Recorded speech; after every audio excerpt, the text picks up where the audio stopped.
Hello and welcome to this short video on a Kupo burger coupler for 16mm pin. I know what you're thinking, not that type of burger. A burger coupler with a baby stud.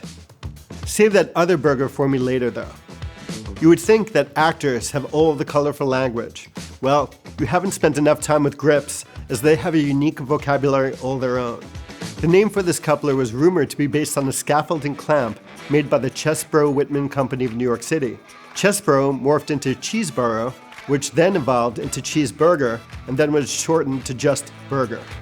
The burger coupler consists of a lower section that has the locking bolt and knob attached with a hinge on one side. A baby 5/8" pin is fixed to the bottom of the lower section. The upper section is attached to the lower section by a hinge and features a slot to accept the locking bolt and knob. The burger coupler with 16mm pin only weighs 0.6 pounds and has a load capacity of 165 pounds. The burger coupler can accommodate tubing diameters from 48 to 51mm.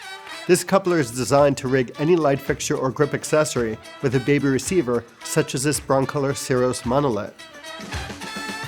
Whether you're working in a theater or in a studio where you need to rig light fixtures or accessories with baby receivers to 2-inch pipe, burger couplers will always feed that need. Now that's a wrap. Thanks for watching. When it comes to your image making dreams and your grip equipment, at Kupo we like to say, never let go.